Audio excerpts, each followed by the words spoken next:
on avait expliqué que trois choses rajoutaient, rajoutaient de la vie. Rester longtemps à table. Ah oui. D'accord. Alors il en est là. Alors il a dit. Rester longtemps aux toilettes. Rester longtemps à table, rester longtemps aux toilettes et rester longtemps dans la tefila. Ah, alors, rester longtemps à table, on en est là. Il dit Rabbi Yochanan et Rabbi Elazar. Il y avait deux Amoraïm, Rabbi Yochanan et Rabbi Elazar. Des Amri Tarvayou, ils ont dit ensemble.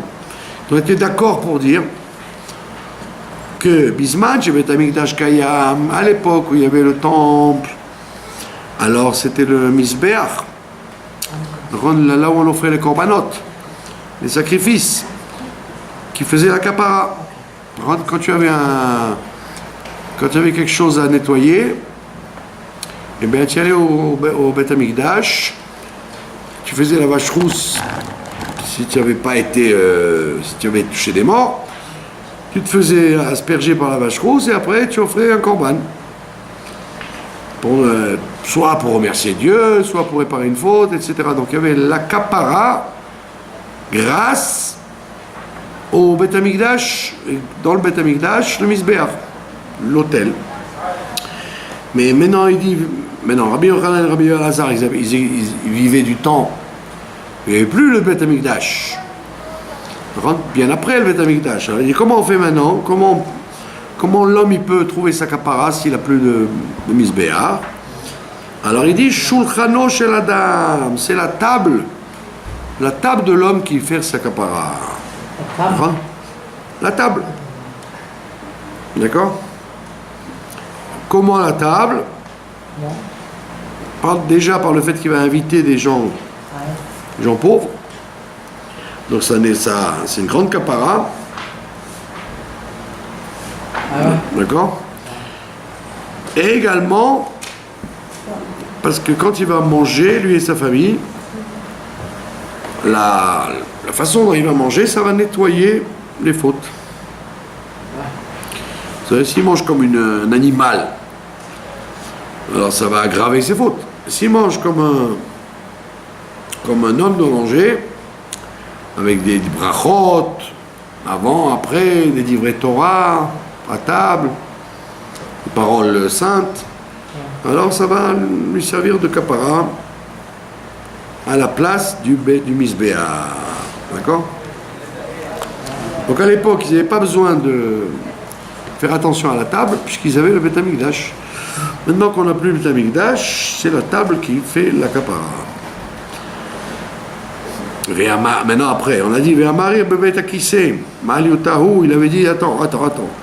Tu m'as dit que rester longtemps aux toilettes, ça rallonge la vie. Ils disent Ma'aliutahu, c'est un avantage, c'est un compliment de rester longtemps. Comment on appelle ça? C'est quelque chose de bien de rester aux toilettes longtemps. La Tania, et pourtant, on avait vu ça la semaine dernière, il y a 10 choses qui risquent de donner des hémorroïdes. D'accord? Alors, par exemple, les cannes à sucre, les feuilles de vigne, ça a coupé à ce moment-là. Tout ça, ouais. Les morigué BMA, les entrailles des poissons. Morigué BMA, c'est les. Comment on appelle ça? Tout ce qui est pas bon tout ce qui est bas dans la bête. D'accord? Tout ce qui est pas comme il faut. Le gras double, etc. Et manger la colonne vertébrale de poisson. Pas les arêtes, la colonne vertébrale. Ça donne aussi des hémorroïdes. Les gens qui mangeaient qui aiment manger la colonne vertébrale. Qui croquent ça. Ou alors un poisson trop salé. Les gens qui mangent des poissons trop salés, c'est mauvais aussi. Ou alors celui qui boit du vin. Aujourd'hui, les vins, ils sont passés. Quand vous achetez une bouteille de vin, il n'y a pas de lali à la fin. Il n'y a pas des shmarim à la fin, il n'y a que du vin. Sauf si vous achetez la fin de la bouteille, la fin de la cuve. Hein? Mais à l'époque, comme il n'avait pas de passoire comme il faut pour passer le vin, alors si vous buvez la fin, ce qu'il y a au fond de la cuve, c'est dangereux pour les hémorroïdes. Voilà, et ceux qui se nettoient avec des pierres. À l'époque, je vous ai dit, les gens, ils n'avaient pas de papier, carrément. Moi, je me rappelle, en France, on prenait du papier journal. On faisait du papier toilette avec du papier journal. On avait le Figaro et on avait coupé le... Et quand ils ont inventé le papier toilette, j'étais, c'est une révolution. Et au début, le papier toilette, c'est un papier dur comme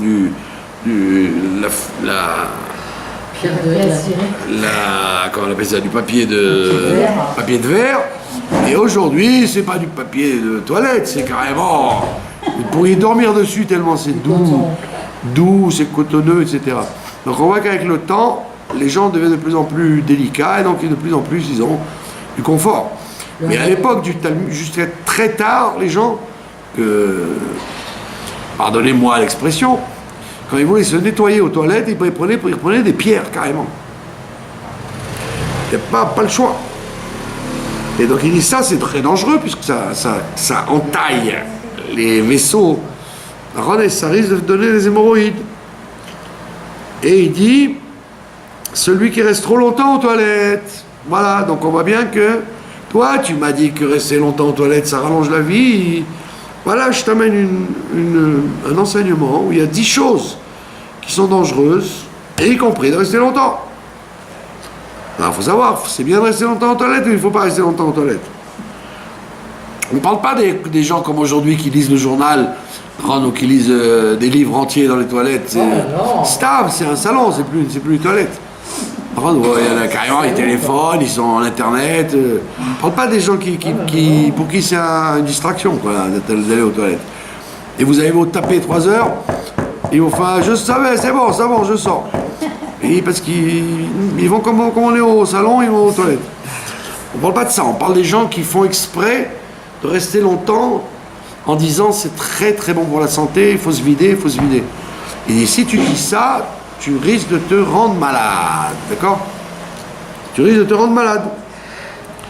Et donc tu vois bien que c'est pas bien de rester longtemps aux toilettes. Qu'est-ce que tu me dis que ça rallonge la vie? Il dit la kashia. Il n'y a pas de difficulté. Pardon? Ne vous inquiétez pas, après le cours, on lui fera la fête. Et c'est vrai que le Harizal il dit que la plupart des Gilgoulim aujourd'hui c'est les chats et les chiens, parce qu'ils vivent avec les hommes. Ah oui? Oui, mais moi c'est pas mes copains, les chats, donc bon.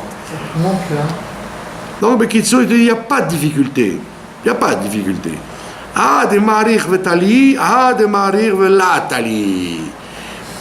Il te dit celui qui reste longtemps, mais mais c'est normal, c'est bien pour lui, quoi. Et celui qui reste longtemps et qui se force à aller aux toilettes, d'accord? Comme les gens qui sont constipés, d'accord? Les enfants constipés, par exemple, ils restent très longtemps aux toilettes. Il dit c'est très dangereux d'insister. Quand on était petit, je me rappelle, on regardait, peut-être il veut écouter le chiot, il se met à ma place en plus. D'accord? Tu veux écouter le chiot? Peut-être tu veux prendre ma place. Ben tant pis, je lui laisse les clés. Hein. Ah ben ouais, là, pourquoi oui, il reste, il s'assoit et tout, alors qu'il fait pas froid dehors. Ça veut dire qu'il doit y avoir il a besoin d'écouter un chiot. Bon, il faut le laisser tranquille. Donc il te dit, moi quand on était petit, je me rappelle quand on était constipés, nos grands-mères ou nos mères, elles nous donnaient nous faisaient des lavements. Mais il ne faut jamais forcer. Quelqu'un qui est constipé, il ne faut pas forcer. Il faut manger soit des prunes, soit s'acheter à la pharmacie un truc. Mais c'est très dangereux de forcer parce qu'on s'abîme les sphincters. Et quand on s'abîme les sphincters, on peut attraper des hémorroïdes. Et après, quand on vieillit, que Dieu préserve, quand on vieillit, après on a besoin de mettre une couche. Donc il faut faire très attention à ne jamais forcer. Les toilettes, c'est comme... Ah ouais? Ah oui, quand vous voulez cracher, ne force pas. Attends que ça vienne tout seul. Donc c'est ce qu'il te dit. Quand est-ce qu'on dit que c'est dangereux? Ça l'a pas intéressé le cours, il est parti. Quand est-ce qu'on dit que c'est dangereux? Quand on force. Quand est-ce qu'on dit que c'est bon pour la santé? Quand c'est naturel. Voilà. Et je vous ai raconté la remarque qu'on faisait au Baba Salé, parce qu'il restait très rapidement, il allait aux toilettes. Il rentrait, il sortait. Et son secrétaire lui a dit, mais c'est pas sérieux, la Gemara a dit qu'il faut rester longtemps pour se dégager. Il dit, parce que j'ai peur que si ma chère vienne, il m'attrape alors que je suis aux toilettes, j'ai honte de ça. Il ne faut pas être attrapé si le chauffard il sonne, d'avoir été surpris en étant aux toilettes quand ma chère vient. Voilà ce qu'on appelle la Emouna, quoi. Vous avez compris? Voilà, donc on a réglé la question. Donc on voit bien qu'on a pris une leçon de santé. Une leçon de santé. D'accord? Donc, par exemple, il y a des gens qui ont des migraines. Plein de gens qui ont des migraines, ça vient de ça. Ils ont des constipations chroniques, ils ne se rendent même pas compte. Des constipés, ça fait mal au crâne. Donc, quelqu'un qui se sent constipé, eh ben, il ne doit pas traîner, il ne doit pas dire bon, c'est pas grave, quand ça vient, ça vient. Il doit aller tout de suite à la pharmacie, acheter ou manger des prunes crues, etc. Il ne faut pas laisser ça traîner. Des suppositoires. Ouais. Qui a des amra, lei, aïe matronita, les Rabbi Yehuda, les Rabbi Ilai. Il dit d'où tu sais que quand on se libère bien aux toilettes, n'oubliez pas en plus, je ne veux pas être scabreux, aujourd'hui les gens ils ont des toilettes dans les maisons. Donc même s'il reste une heure, ça ne dérange personne. Mais à l'époque, il fallait qu'ils sortent de la ville. Il fallait sortir du village, ouais. Comme dans l'armée, par exemple. Dans l'armée, quand vous faites les classes, les toilettes sont dehors du camp. Et comme c'est dégoûtant, parce que ce n'est pas des vraies toilettes, c'est des trous. Ils font un immense trou et ils jettent de la soude. Donc c'est horrible. Vous ne pouvez pas prier, vous ne pouvez rien faire, c'est tellement ça sent mauvais dans tout le camp. C'est horrible, ouais, pour vous entraîner, quoi. Donc, quand vous faites ça, alors pour éviter ça, à l'époque, il n'y avait pas de conduit d'égout comme aujourd'hui. Donc, les toilettes étaient à l'extérieur du village. Donc, c'était dangereux. Imaginez-vous qu'à 1h du matin, quelqu'un il avait besoin d'aller aux toilettes, et tout seul dans la nuit, comme ça faisait peur. Donc, les gens, ils avaient peur d'aller aux toilettes. Donc, ils étaient très, très malades tout le temps. D'accord? Donc, on raconte une histoire. Un jour, il y avait une princesse romaine. On appelle ça une matronita. Matronita, c'est les grandes dames romaines. Il y avait une grande dame romaine, Cléopâtre, c'était peut-être Cléopâtre, puisqu'elle vivait à ce moment-là. Elle a rencontré Rabbi Yehuda Bar Ilai. Rabbi Yehuda Bar Ilai, c'est le maître de Rabbi Yehuda Anassi. Et c'est celui qui a écrit la Mishnah, quoi. Rabbi Yehuda Bar Ilai, il s'appelle. D'accord? Je vous ai raconté l'autre fois une histoire, je ne sais pas si vous en souvenez, que quand dans la Mishnah il y a écrit Rabbi Yehuda, s'il n'y a pas écrit Anassi, c'est Rabbi Yehuda Bar Ilai. Chaque fois que vous allez voir dans une Mishnah, Rabbi Yehuda il dit, c'est Rabbi Yehuda Bar Ilai. Et Rabbi Yehuda Bar Ilai, il dit qu'on ne peut faire mincha que jusqu'à Plaga mincha, c'est-à-dire à 4 heures l'après-midi. Pas plus. Après, il dit c'est déjà le temps de Arvit, parce que le soleil commence à s'incliner, donc c'est le temps d'Arvit. Donc il ne permet pas de faire mincha si c'est pas très tôt. Et un jour, il y avait le rabbi de Tzantz, de Natania. Pas celui de maintenant, celui d'avant, ouais. Le rabbi Klosenburger, qui est parti, Guimel Tammuz d'ailleurs, tiens. Et lui, il faisait un périple dans le nord, avec ses élèves. Et puis, comme les chassidim, en général, les chassidim, sauf les Chabad, ils prient très tard.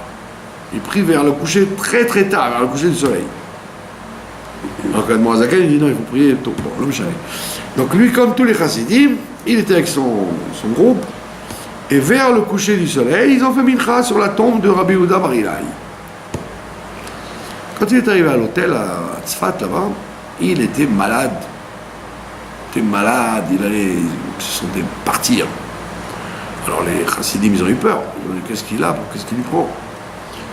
Et il a dit, je ne sais pas ce que j'ai, je ne me sens pas bien du tout. Bon, alors ils l'ont laissé se reposer. Et puis après, il a dit, j'ai compris pourquoi.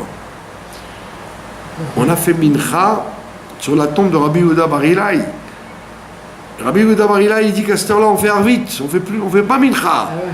Donc c'est une insulte. Sur sa tombe, tu te moques de lui. Et toi, tu dis ça, et nous, on fait le contraire. Tu peux faire ça ailleurs, à Natania ou en ville. Mais sur la tombe du Tana, toi, tu dis blanc et moi, je dis noir. C'est honteux. Donc il est en colère après moi. Et donc il a dit, demain, j'ai compris pourquoi, demain, il faut réparer ça. Et contrairement à notre habitude, il fallait faire prière mincha très tôt pour lui faire plaisir, pour dire, on respecte ton opinion. Donc Rabbi Yehuda Bar Ilai, donc c'est celui qui a écrit la plupart de la Mishnah. Il a rencontré cette dame-là, cette matronita, cette Cléopâtre, et elle, qui était insolente, il lui dit, tu sais, tu as une bonne mine, hein? Tu sais à qui tu ressembles? À ceux qui élèvent des cochons ou à ceux qui prêtent avec intérêt. Alors, pourquoi? Parce que les gens qui élevaient des cochons, déjà au temps des Romains, avant la destruction du temple, il y avait des gens qui élevaient des cochons parce que les Juifs étaient de plus en plus assimilés, ils mangeaient du cochon, et les Romains, à plus forte raison. Les Romains, comme dans l'histoire de Astérix et Obélix, ils adoraient le sanglier et compagnie.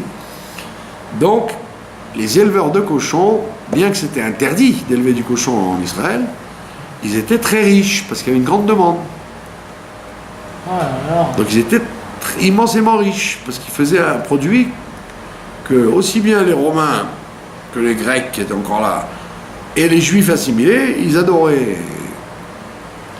Ce que je disais à table tout à l'heure, en parlant, on disait, on voit plein d'enfants qui quittent, de gens qui ne sont pas religieux, etc.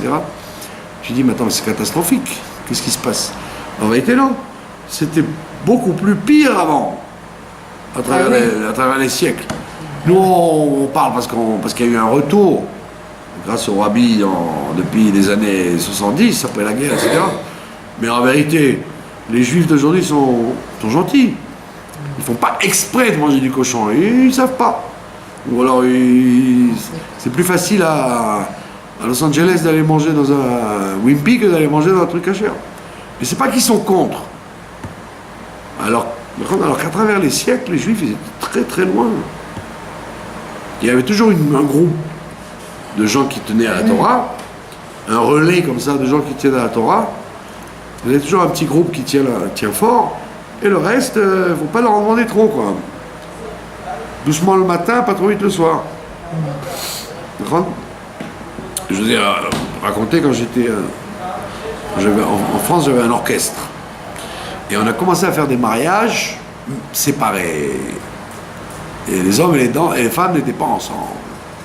Alors qu'avant, tous les mariages étaient ensemble, même les orthodoxes. Ils étaient assis ensemble, mais ils ne dansaient pas ensemble. Mais là, carrément, on avait mis la dose, parce qu'on exigeait une mechitza, même discrète, mais au moins une mechitza entre les hommes et les femmes. Et un jour, il y avait un mariage, et alors carrément, les dames, elles ont fait un scandale, n'oubliez pas la mechitza, elles nous ont jeté à nous la mechitza sur l'orchestre. Des pots de fleurs et des trucs. C'était un pogrom, quoi. Ouais. Et elle me hurlait à moi, Khomeini, Ayatollah. Vous voyez un peu l'atmosphère qu'il y avait. C'était le début des orthodoxes, vous voyez. Khomeini, Ayatollah, vous voyez. Donc, et ça, je vous dis, ça c'était les relations qu'il y avait. Mais au Moyen-Âge ou avant, ça devait être pire, quoi. Ils devaient couper en morceaux les gens, quoi. Ah ouais. Donc, autant du de la Mishnah. Rabbi Yehuda Bar Ilai, il y a les Romains, il y a les Juifs, il y a tout le monde. Et donc, qui c'est qui gagnait beaucoup d'argent? Ben, les éleveurs de cochons. Ah ouais. Pas les éleveurs de moutons, mais les éleveurs de cochons. Donc, elle lui dit, tu as une belle tête, toi, tu es rosé et tout. Sûrement, tu dois être un éleveur de cochons, parce que ouais, tu es bien, quoi. Financièrement, tu n'as pas de problème. Tu t'inquiètes pas du lendemain. Ou alors, tu ressembles à un Malvé Beribit. Les gens qui prêtent à intérêt aussi, ils étaient très riches. Tu donnes 100 et tu récupères 120. Ouais. Alors, elle dit ça à Rabbi Yehuda Bar Ilai, ça veut dire qu'elle pensait que s'il avait une bonne mine, c'est qu'il était financièrement tranquille, quoi. D'accord? Ouais. Et il lui a répondu, excuse-moi, madame Cléopâtre, ou je sais pas comment elle s'appelait. Et écoute, c'est pas mon style à moi d'élever des cochons, ni de prêter à intérêt. Alors il lui dit, tu sais pourquoi j'ai une bonne mine? C'est parce que dans ma ville, j'ai 24 toilettes. Donc ça doit être une grande ville, quoi. Donc il y a plein de stations. Plein de stations de toilettes. Et je m'arrête à chacune. C'est-à-dire qu'il faisait très attention de jamais avoir la moindre envie. Il était toujours propre. Et donc voilà, ça donne le teint rose. Et donc c'est une grande leçon de santé. Si vous voyez des gens qui ont le teint vert, c'est parce que probablement ils sont constipés. Ah oui. Je connais un monsieur, il avait des gros problèmes de teint, il était vert. Qui s'inquiétait, il s'est dit peut-être il a eu peur pour le cœur, tout qui peut amener le. Et ben sauf il a été chez un docteur qui fait de la médecine parallèle, quoi.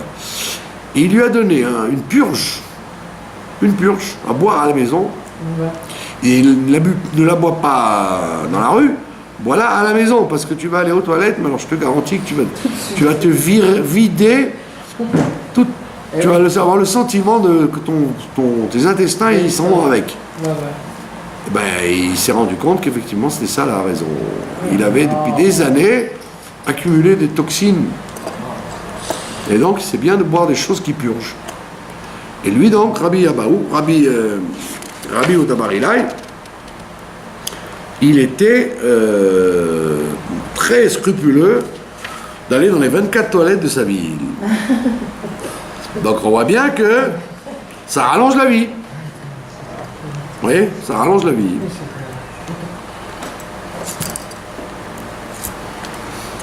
Et pourquoi ça rallonge la vie? Parce que une des raisons de la constipation, c'est psychologique. Oui, c'est parce que les gens ils sont mal ils sont pas bien, quoi. Ils se sentent pas bien, donc ils ont peur d'aller aux toilettes. Tous les enfants qui sont constipés, par exemple, c'est parce il y a des bagarres à la maison, ou alors ils veulent pas aller aux toilettes. Aller aux toilettes, ça veut dire je me libère. Alors quand tu as peur, tu es crispé, tu veux garder sur toi. Ouais. Donc ça rallonge la vie, d'avoir des bonnes selles, ça rallonge la vie. Voilà, à bon entendeur, salut. Voilà. De Chiazlena, Badikna Nafshai Bekulu. Il te dit, chaque fois que je quitte le Beth Midrash, je rentre chez moi, je me vérifie dans chaque toilette pour voir si je n'ai pas besoin d'aller. Voilà, donc il te dit, tu vois bien que ça rallonge la vie. Mais Amar Rabbi Yehuda, il dit, pourtant il y a écrit dans un autre endroit, il y a 3 choses qui raccourcissent la vie. Vous vous rappelez qu'on a vu ça? Il y a 3 choses qui raccourcissent la vie. Alors on avait vu déjà, les 3 choses qui raccourcissent la vie, c'est un mur qui ne tient pas droit, un mur qui est bancal. C'est-à-dire toi tu dis, moi j'ai pas peur, moi j'ai plein de mitzvot sur moi. Qu'est-ce que je risque? Je peux prendre une voiture où il n'y a pas de frein, je peux monter sur un pont qui ne tient pas, ce qu'on appelle un mur bancal, kirnatouille, un mur bancal, un mur qui va s'écrouler. Ouais. Il te dit, ne dis ne dis pas je suis assez de mérite, il m'arrive à rien. Parce que au moment où tu passes à cet endroit-là, c'est là qu'on t'attend. Bah oui. D'accord?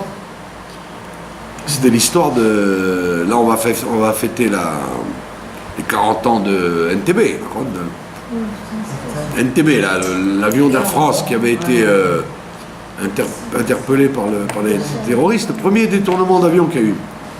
D'accord? Et c'est là-bas que le frère de Netanyahou, il a été tué là-bas. Ah ouais. Jonathan. Yoni, ouais. Donc, qu'est-ce qui se passe? Tu es dans une situation d'être un otage. D'accord?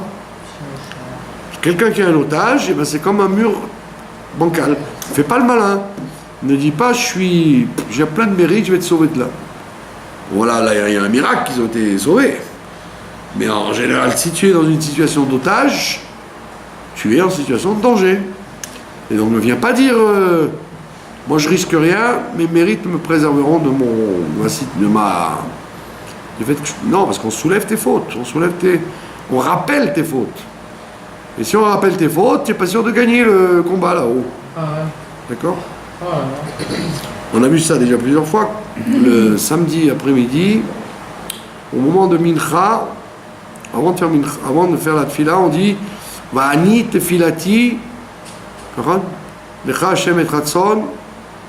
Les Marocains ils chantent ça. Va'ani tefilati, et Ratzon. Elokim, berov chasdecha, ani be'emet ishecha.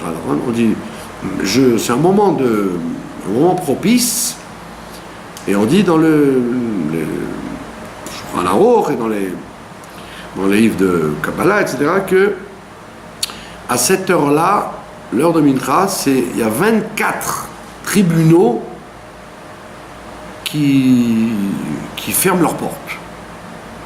C'est un moment très propice pour qu'on vous pardonne toutes les fautes. Au moment où vous dites Va'ani tefilati. Ouais. C'est un moment Etratson, c'est un moment propice où les 24, pardon. Oui, il faut le dire, c'est dans la tefila de Mincha. Elle demande si ça porte des brachot. Vous dites ça dans la tefila de Mincha. Elle peut faire Avant de commencer Shacharit. Mais à Mincha, ça c'est de toutes les opinions, Mincha de Shabbat, avant de faire la Hamida, on dit Va'ani tefilati. Donc que vous soyez à la synagogue avec le Sefer Torah ou à la maison tout seul, ça ne change rien. Quand vous dites ça, ça annule l'impact de 24 000 tribunaux qui accusent. Et donc ça les annule. Ça les fait taire. Donc ça c'est au contraire. C'est le contraire du mur bancal. Ouais. Au contraire, c'est un moment propice où même toutes les fautes que vous pourriez avoir qui sont bloquées dans les 24 000 tribunaux sont annulées. Donc ne dis pas, moi je vais devant un mur bancal, il ne m'arrivera rien. C'est une chose qui attire qui ouvre les dossiers des fautes. D'accord? Donc on a vu ce cas-là. Là, il te dit, il y a 3 choses qui raccourcissent les jours de l'homme. D'accord? Qu'est-ce que c'est? Mi shenot nimlo sefer Torah likro ve'eno koreh. Quelqu'un à qui on invite à lire la Torah et il dit non. Il ne veut pas y aller. D'accord? Il refuse de monter à la Torah. Ça ne l'intéresse pas. D'accord? C'est grave. C'est un grand honneur qu'on lui fait. Et en plus, ça lui enlève les fautes. Et lui, il dit non. Je suis déjà monté une autre fois, ou donner à quelqu'un d'autre. Si on te dit de monter, monte. D'accord? Ah, vous allez dire, mais là, la Gemara, elle dit qu'il faut lire. Et il y a plein de gens qui ne savent pas lire. La majorité des gens ne savent pas lire. Et même s'ils préparent. Alors c'est pour ça que dans le minag aujourd'hui, le minag classique dans toutes les synagogues, c'est il y a un lecteur pour éviter que les gens aient la honte. Chez les Thémanim par exemple, ou les Marocains, c'est comme ça, si tu montes, tu lis. Si tu sais pas lire, tu montes pas. Donc quand on les appelle à la Torah, ils lisent automatiquement. Alors pour éviter la honte, la plupart des communautés, ils ont décidé maintenant qu'il y a un lecteur. Donc si moi je monte, je lis avec le lecteur à voix basse. Donc si je fais des erreurs, ça se voit pas trop. Parce qu'il y a le lecteur qui couvre tout. Donc ça s'appelle monter à la Torah pour lire. Donc il te dit, si on te dit de venir monter, tu ne montes pas, eh bien que Dieu préserve, ça raccourcit la vie. Donc il ne faut pas avoir honte. Il ne faut pas dire je ne monte pas, je ne sais pas. Il y a d'autres gens plus méritants que moi ici. Tu dois, si on te propose, vas-y. D'accord? Vekos shel bracha, on lui propose de faire le verre de la bracha du Birkat Amazon, et il dit non. Et il ne veut pas non plus. D'accord? Ça raccourcit la vie. Donc si quelqu'un est invité dans un Shabbat ou un restaurant, ce que je sais, on lui dit tiens, on est plusieurs hommes, on va faire le kos shel bracha. Donc on amène un verre de vin ou de jus de raisin, et on lui dit vous êtes, vous savez, faites-le, va, faites kos shel bracha. Il dit non, je veux pas, j'ai pas l'habitude. Mais si on te propose et que tu ne veux pas, ça raccourcit la vie. C'est pour ça que le rabbi, si vous vous rappelez, il était il faisait très souvent kos shel bracha des heures et des heures. Après Shabbat ou après Yom Tov. Il servait il faisait Birkat Amazon, et après il y avait des gens qui passaient des heures, ça durait. De kos shel bracha. Alors les gens ils chantaient quoi, pendant des heures. Et après, à 3h du matin, il partait avec son verre et il l'amenait à sa femme. Le reste du verre qui restait, il mettait une soucoupe dessus et il l'emmenait à la maison pour donner à sa femme. Qui l'attendait donc à 3h du matin, quoi, ça veut dire. Donc on te dit, c'est pas bien de refuser de faire le kos shel bracha. Et troisième cas, qui raccourcit la vie, c'est celui qui dirige une communauté comme un dictateur. D'accord? Ouais. Qui dirige, qui se conduit comme un dictateur vis-à-vis de la communauté. D'accord? C'est comme ça, c'est pas autrement, qui casse les pieds à tout le monde, quoi. D'accord? Et voilà. Il te dit, expliquons tout ça maintenant, celui à qui on donne un Sefer Torah à lire et qui ne lit pas, il te dit, parce qu'il y a écrit dans Dvarim, dans le livre de Dvarim, il y a écrit, Ki hu chayecha, ce Sefer de Torah, c'est ta vie, ve'orech yamecha, et c'est ce qui rallonge tes jours. C'est pour ça que les femmes, par exemple, pendant Simchat Torah ou Shabbat, etc., elles veulent absolument voir le Sefer Torah quand on le soulève ou quand on le sort. Pourquoi? Ça rallonge la vie de... Ah ouais, déjà. Il y a des femmes qui font Messirut Nefesh au Kotel ou ailleurs. Elles veulent voir absolument le Sefer Torah.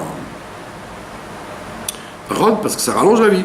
Ou à Simchat Torah, elles veulent embrasser le Sefer quand il passe, etc. Parce qu'il te dit, le Sefer, c'est ta vie et ça te rallonge la vie.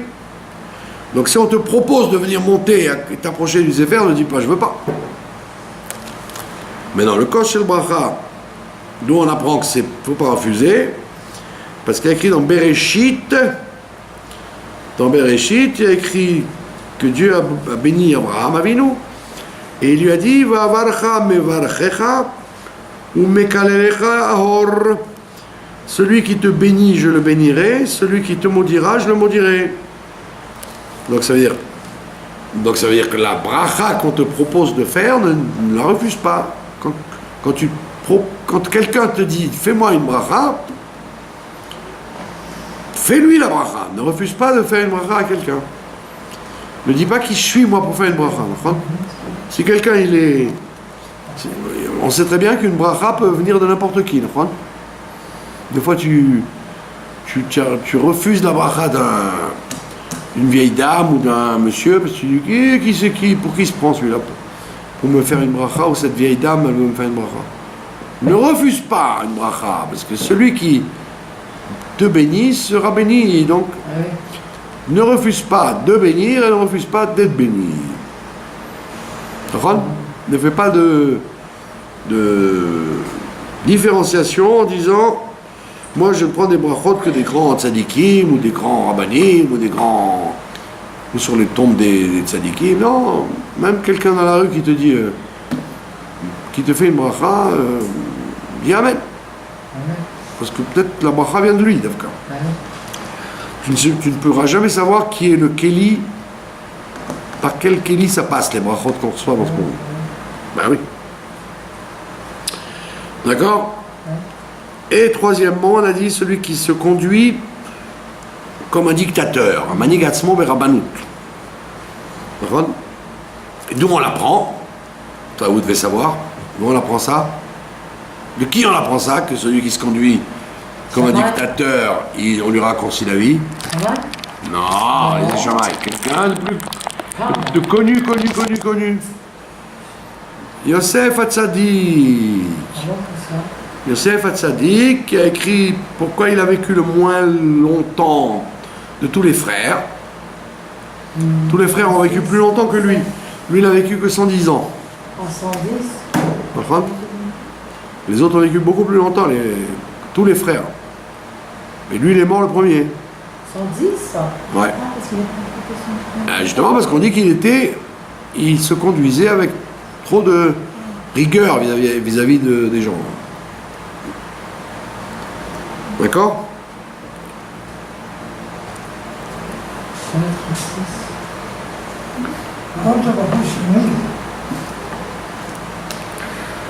Vous avez compris?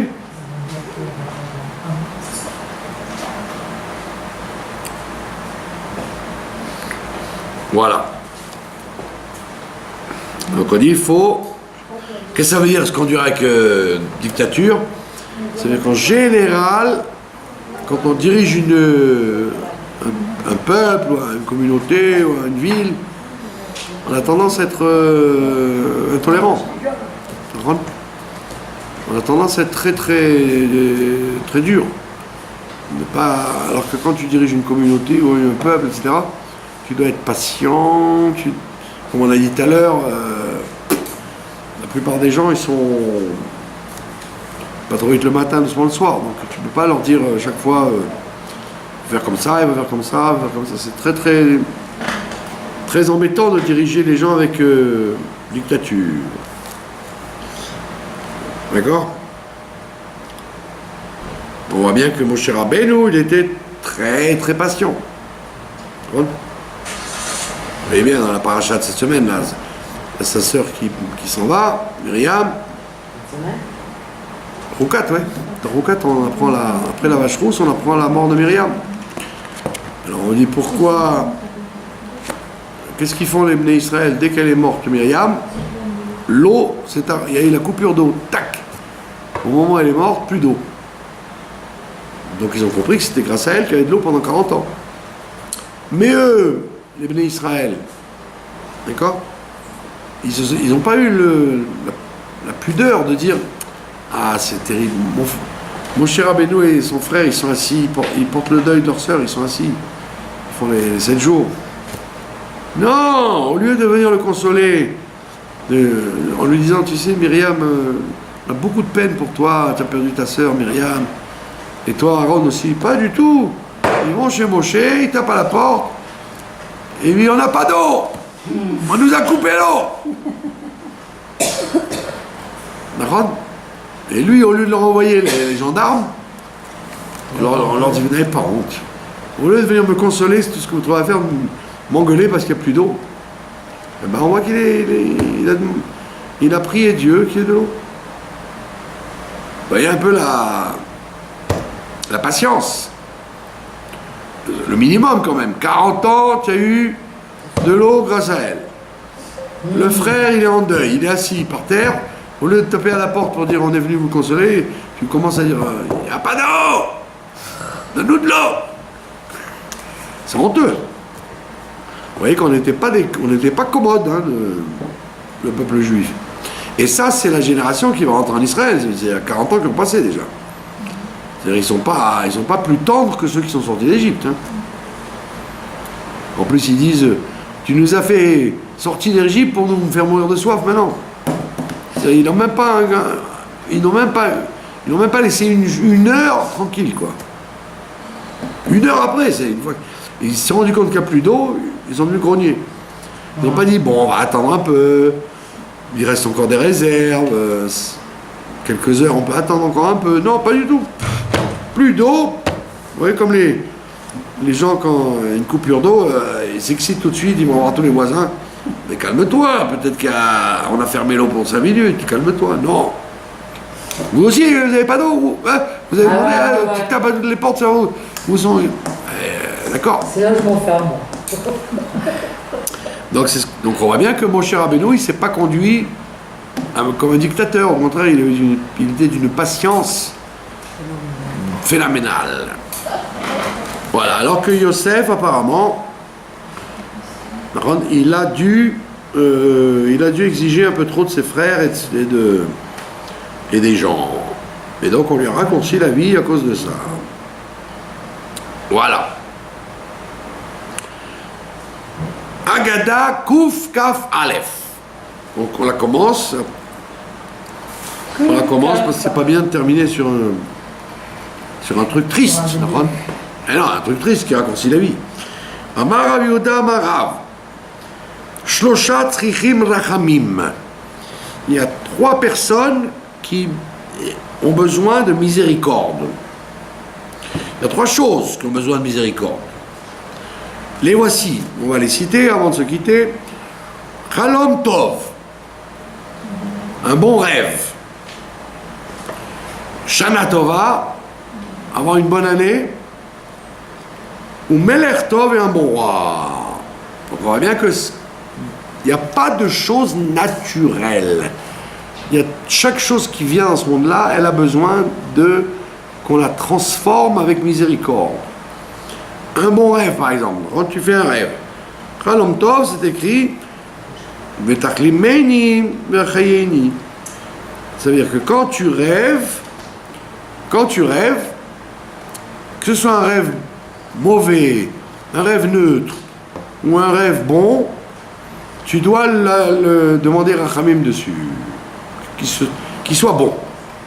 Comme disent les Marocains, Chalom Tov, Chalom Shalom. Chalom Tov, Chalom Shalom, c'est-à-dire que même si tu as rêvé un truc pourri, que tu t'es noyé dans l'océan, ou tu as le toit qui te tombe sur la tête, les gens, quand tu leur dis voilà, j'ai rêvé ça, oh, mais c'est très bien, tu as rêvé que le toit est tombé sur la tête, mais au contraire, c'est-à-dire que tu vas être très très riche, tu vas avoir des tas de billets d'euros qui vont te tomber sur la tête. Donc un bon rêve, ça demande miséricorde. Tu ne dois pas dire ah, tu as fait un bon rêve, c'est bien, il n'y a rien à dire. Non, il faut demander miséricorde sur le rêve. Ah oui, comment on fait ça? Eh ben, tu le demandes à quelqu'un qui est gentil, qui va te dire ah, mais c'est un très bon rêve. Ah, vous avez rêvé que vous êtes morte? Oh, mais c'est bon, ça vous rallonge la vie, ça. Vous avez rêvé que vous étiez hospitalisé et des tuyaux partout. Oh, c'est très bon, ça veut dire que vous allez vivre très longtemps et vous allez bien manger, bien boire. Donc on demande miséricorde pour un rêve. Shana Tova. Tu aurais pu dire, comme il y en a qui disent, les kabbalistes à dormir debout là, avant que l'année commence, ils vous disent voilà, il va y avoir ça, il va y avoir ça. Mais qui tu es pour dire que l'année elle va être comme ça, comme ça? L'année bonne ou mauvaise, c'est toi qui vas la transmettre. C'est les gens qui vont la rendre bonne ou mauvaise. Shana Tova, pour qu'elle soit une bonne année, il y a écrit Tamid ene Hashem Elokecha ba, que tout le temps les yeux de Dieu ils sont sur la terre d'Israël. Mais Reshit Hashana depuis le début de l'année jusqu'à la fin de l'année. Donc ça veut dire qu'il y a les yeux de Dieu Tout le temps. Donc ça veut dire que l'année bonne dépend de ce que toi tu vas en faire. D'accord? Tu souhaites une bonne année, et c'est quand tu le souhaites et que tu travailles pour ça qu'elle sera bonne ou pas bonne. C'est tout. D'accord? Vous voyez, par exemple, les Mahamarim du rabbi précédent. D'accord? L'année 1938, là où il y a la nuit de cristal et la montée de Hitler au pouvoir et tout, ça s'appelle Tirtzach. Tirtzach, ça veut dire tu assassineras, tu égorgeras. Tirtzach, 1938. Mais les Mahamarim du rabbi précédent, ils ne s'appellent pas Tirtzach, Shalom. Ils s'appellent Tirchatz. Tu laveras, tu nettoieras. Vous avez compris? Ça veut dire qu'on transforme comme le rabbi faisait tout le temps avec les initiales de l'année, pour donner un bon signe à l'année. Ouais. Ah, qu'après elle était une année bonne ou mauvaise, à la fin on s'en rend compte. Mais au départ, tu dois dire, faut souhaiter qu'elle soit une bonne année. Tu dis Shana Tova, ça va être une bonne année. Vous allez voir, les méchants vont payer, les justes vont être récompensés, etc., etc. Troisième chose, un bon roi, Melech Tov. Melech Tov, il n'y a pas un Melech Tov ou un Melech Ra. Il y a un Melech neutre, et c'est en fonction des actions des gens que le roi devient bon ou mauvais. Melech Tov, il y a écrit Palge Mahim Lev Melech Beyad Hashem. Il te dit comme les vagues de l'eau, le cœur de l'homme, le cœur du roi est dans les mains de Dieu. Le cœur de l'homme est dans les mains de Dieu, ça veut dire que, comme on voit avec Achashverosh, Achashverosh, il n'est pas gentil au début parce que les Juifs vont au festin. Quand ils font tchouva, il devient gentil. Il dit à Esther, allez, tout ce que tu veux, je te donne. Donc c'est ridicule de dire il faut voter Trump, il faut voter Clinton, ou il faut voter Hollande, ou il faut voter...